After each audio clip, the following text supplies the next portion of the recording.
Banner উঠছে। একটা banner খালি রাসূলুল্লাহর নামটা চাপতে গিয়েছে আর কোটি কোটি ব্যানার উঠছে। কত ঠিক নেবে? আমাদের প্রত্যেকটা রক্তের ফোঁটায় আমার রাসূলুল্লাহর নাম আছে, আছে না নাই? প্রত্যেকটা জিনিসে আমাদের জান মাল সব কিছু আমরা কুরবান করে দিতে পারি এক বাক্যে আমার রাসূলুল্লাহর খাতিরে। কত ঠিক নেবে? আল্লাহ পাক যেন আমাদের এর উপরে মজবুত থাকার তৌফিক দেয়। যদি বল আল্লাহুম্মা আমিন। আমার ভাই যারা বলছিলাম, তাহলে আল্লাহর নবী, আজকে আমি খালি নবী পাকের ভালোবাসাটা আলোচনা করছি, অসুবিধা নাই তো আপনাদের? অসুবিধা নাই তো? আচ্ছা, শুধু কি নবী পাক কি আমাদের ভালোবাসা নিয়েছে? নবী পাক কি আমাদের ভালোবাসা দেয় না? হ্যাঁ, কত বলে? একদিন আম্মা জান আয়েশা আর আল্লাহ রাসূল একদিন বসে আছে, শুনেন, আল্লাহ নবী আর আম্মা জান আয়েশা একদিন বসে আছে। আম্মা জান আয়েশা আল্লাহ নবীকে বলছে, ইয়া রাসূলুল্লাহ, আপনার থেকে আমি একটা জিনিস চাইবো, আপনি আমাকে দেবেন? আচ্ছা, অ্যাকচুয়ালি স্বামীদের থেকে স্ত্রীরা কি চায়, এটা ওটা দুনিয়াবি জিনিস চায়। আল্লাহ নবী তখন আম্মা জান আয়েশাকে বলছে, আয়েশা কি চাও বলো, কি চাও বলো, তুমি যেটা বলবে আমি সেটাই তোমাকে দেব। ও আমার ভাইজানেরা, জওয়ানেরা, কিতাবের মধ্যে পাওয়া যায় আম্মা জান আয়েশা ওই সময় বলেছিলেন, ইয়া রাসূলুল্লাহ, ইয়া হাবিবাল্লাহ, আপনার থেকে আমি টাকা পয়সা চাই না, আমি আমার পরনার কোনো কাপড় চাই না, আমি দুনিয়াবি কিছু চাই না।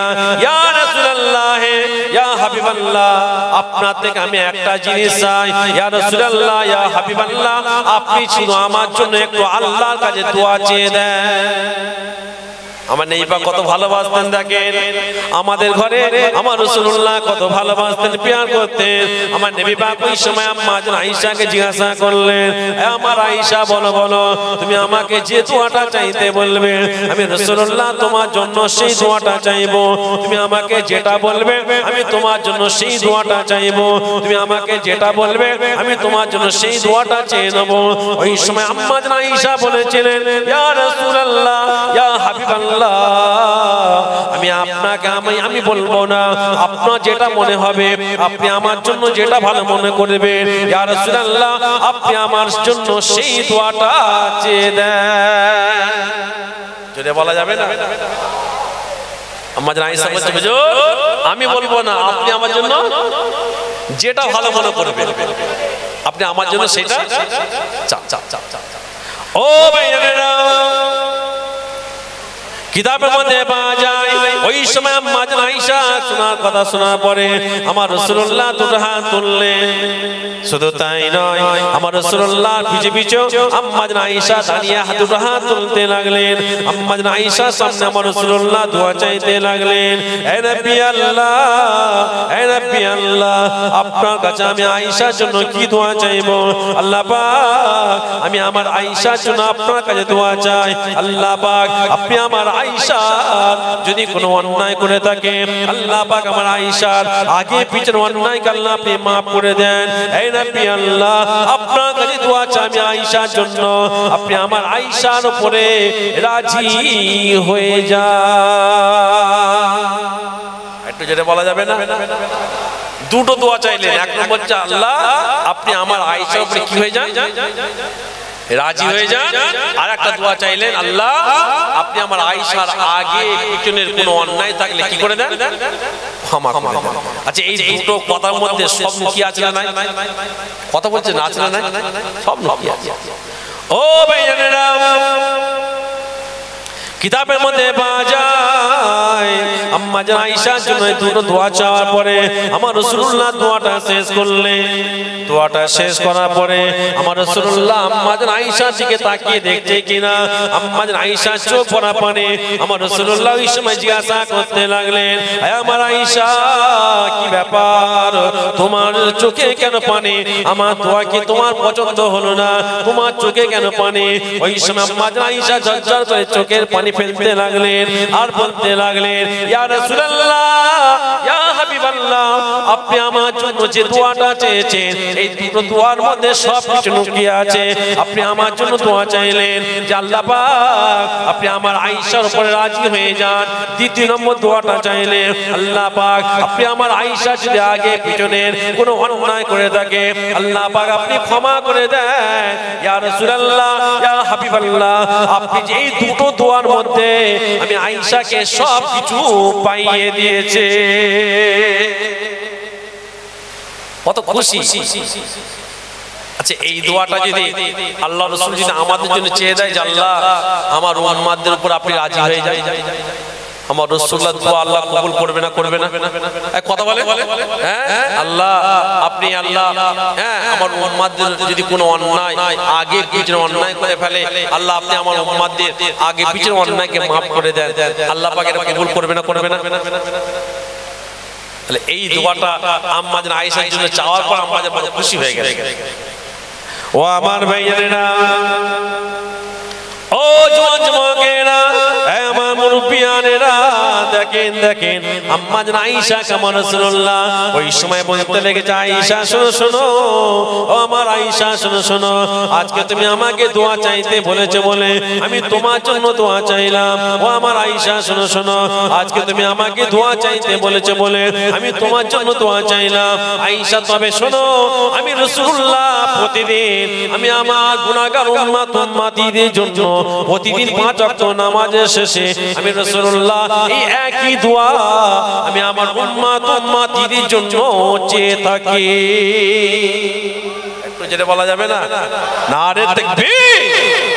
কি বলছে আয়েশা, আজকে তুমি আমাকে দোয়া চাইতে বলেছো বলে আমি তোমার জন্য কি চাইলাম? দোয়া চাইলাম। অথচ এই দোয়া আমি আমার উম্মতদের জন্য প্রতিদিন কবার চেয়ে থাকি আল্লাহর কাছে? কবার? 5 বার। তাহলে বলে আমার রাসূলুল্লাহ আমাদের ঘরে কত ভালোবেসেছে। কথা বলছেন না কেন? হ্যাঁ আমার রাসূলুল্লাহ তাআলা আমাদের ঘরে কত মহব্বত করেছে। বড় দুঃখ লাগে কি জানেন, সেই রাসূলুল্লাহকে আমরা ভালোবাসতে পারলাম না। আমি অনুরোধ করব বিশ্বাস করেন রাসূলুল্লাহর মহব্বত যদি অন্তরে রাখতে পারি আর রাসূলুল্লাহর মহব্বত নিয়ে যদি আমরা মরতে পারি আমার আল্লাহ আপনাকে আমাকে অনন্তকালে জান্নাত দেবে। যেটা বলা যাবে না? একটু যেটা বলা যাবে না? রাসূল ছাড়া কিছুই নাই। সাহাবা হুজুররা কেমন মহব্বত করেছে, হ্যাঁ ওলিয়া উলিয়ারা কেমন মহব্বত করেছে। কিন্তু আমরা হয়তো সেই রকম ওলিয়া উলিয়া নাও হতে পারলে কমসে কম তাদের তো ছিটে ফুটা নেওয়া দরকার আছে না নাই? কথা বলে খবরদার। এই জন্য আমি অনুরোধ করে যাব রাসূলের সুন্নাত ধরে। সুন্নাতের মধ্যে সবথেকে বড় সুন্নাত হচ্ছে 1 নম্বর নামাজ। 1 নম্বর কি বললাম? নামাজ। যারা এখানে বসে আছেন আমি জানি না আপনারা কেউ নামাজ পড়েন কিনা, যারা নামাজ পড়েন না আমি তাদের জোর হাত করে বলে যাব, আমি আমার জন্য বলছি না, কমসে কম নামাজটা পড়েন, কমসে কম নামাজটা পড়েন। যারা রোজার সময় রোজা রাখেন না জোর হাত করে বলে যাব, বছরে আল্লাহ পাক 11 মাস খাওয়া বান্দাদের জন্য জায়েজ করে দিলেন, 1 মাস আল্লাহ পাক রোজা করে দিলেন ফরজ। কথা ঠিক না বেঠিক? এই 1 মাস আমরা সকলে রোজা রাখবো। সকলে বলুন না ইনশাআল্লাহ। হ্যাঁ কুরবানির সময় দেখবেন অনেকে কুরবানি দিতে পারে না বলে লজ্জা করে। অনেক ধনী ব্যক্তি আছে কুরবানির সময় কুরবানি যদি না দিতে পারে বলে লজ্জা পায়, অথচ কুরবানি দেয়া যেমন আর নামাজটা পড়া কি ফরজ তো নাকি? তাহলে ওয়াজিবটা নিয়ে তুমি টানাটানি করছো আর তোমার ফরজটা তুমি ত্যাগ করছো। কথা বলছেন না কেন? ডাক্তার যদি আপনাদের কাউকে বলে আপনার শরীরে রোগ হয়েছে, আমি দেখতে পাচ্ছি ডাক্তারি পরীক্ষা করে দেখতে পাচ্ছি আপনি যদি গরুর গোশত খান আপনার শরীরে ক্যান্সার হবে। আল্লাহ সবাইকে শরীর ভালো রাখুন, দোয়া চাই। ডাক্তার যদি বলে আচ্ছা আমরা কেউ গরুর গোশত খাবো, যদি ডাক্তার বলে দেয় খাবো, সব ভয় ছেড়ে দেবো না? কথা বলেন। তাহলে গরুর গোশত খেলে যদি ক্যান্সার হয় ডাক্তার বলে দেয়, আর আমার আল্লাহ বলছে তোমরা সুদ খাবে না, অথচ সেই সুদ আমাদের কম বেশি ঘরে ঘরে ঢুকেছে, ঢোকেনি? হ্যাঁ গরুর গোশত খেলে ক্যান্সার হবে, মারা যাব, তথাপি নাজাত আছে। আর আর আল্লাহ ক্যান্সার থেকে দূরে থাকতে বলেছে, যে আল্লাহ সুদ থেকে দূরে থাকতে বলেছে। তোমরা যদি সুদ খাও, সুদ তোমাদের ঘরে জান্নাতে ঢুকতে দেবে না। অথচ আমরা এই মুসলমান, এই মুমিন সুদ থেকে কিন্তু আমরা দূরে সরছি না। এই কথা ভুল বলছি কথাটা? ক্ষমার চোখে দেখবেন, আজকাল আমাদের এলাকায় এলাকায়, পাড়ায় পাড়ায়, ঘরে ঘরে কম বেশি সুদ ঢুকছে না ঢুকছে না? হ্যাঁ, সুদ যেমন ঘরে ঢুকেছে, পাশাপাশি লটারির সংখ্যাও বেড়েছে। পাশাপাশি কি বেড়েছে? লটারি। লটারি এই জলসা মাহফিল হচ্ছে, আবার এই রকম অনেক জায়গায় হয়। আমি ঘটিয়া শরীফে কদিন আগে জলসা গেছিলাম, ঘটিয়া শরীফের পাশে একটা জায়গা ছিল, জলসায় ঢুকছি, যেমন আপনাদের এই নতুন রাস্তা ঢুকতে হচ্ছে, জলসায় ঢুকছি আর দেখছি অনেক বনে বাঁধারে কিছু যুবক যুবক ছেলে বসে আছে। আমি আসার পর জিজ্ঞাসা করলাম কি ব্যাপার? বলছে ভাইজান সব গেঁজা খায়। কি খায়? গেঁজা খায়। তাহলে বলে আজকাল গ্রামে গ্রামে কম বেশি গেঁজা ঢুকেছে না ঢোকেনি? কথা বলছেন না কেন? রাগ করছেন? হ্যাঁ, গ্রামে গ্রামে, এলাকায় এলাকায়, ঘরে ঘরে কম বেশি মদ ঢুকছে না ঢোকেনি? তাহলে যত দিন যাচ্ছে এত ওয়াজ মাহফিল হচ্ছে, এক একজন 40 বছর জলসা শুনছেন, 50 বছর জলসা শুনছেন, এখনো কিন্তু আমাদের মধ্যে থেকে এই জিনিসগুলো সরছে না কেন?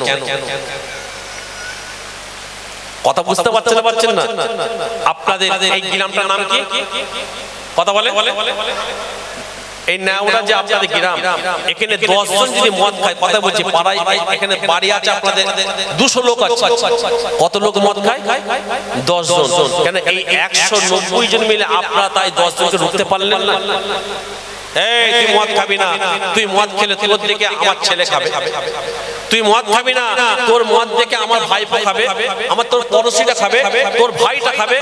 তোর এই মদের আসরটা তাদের কাছে যেতে পারে। অতএব এই পাড়ায় থাকতে গেলে মদ থেকে দূরে থাকতে হবে। অটোমেটিক দেখবেন ওই 10 জন মদ খাওয়া আস্তে আস্তে বন্ধ করে দেবে। কথা ঠিক বলছি না ভুল বলছি? যে না, আমরা তা করি না, আমরা তা করি না। আমরা করবো কি করে? আগে তো ও মদ খাচ্ছে, কিন্তু আমি তো সুদ খাচ্ছি। ও মদ খাচ্ছে, আমি তো লটারি টিকিট খাচ্ছি। ও তো মদ খাচ্ছে, আমি তো গেঁজা খাচ্ছি। সবাই নয়, কম বেশি আমি অনুরোধ করবো, বছরে একবার জলসা দিয়ে পরিবর্তন হওয়া যাবে না। পরিবর্তন হতে গেলে এক হচ্ছে আল্লাহর কাছে পরিবর্তন চাওয়া, দ্বিতীয় নম্বর নিজেদের দায়িত্ব নিতে হবে। আমরা নিজেরা পরিবর্তন হবো। কথা ঠিক না বেটে? যাই হোক, ভাই আসছে, সকলে একবার দাঁড়িয়ে যান।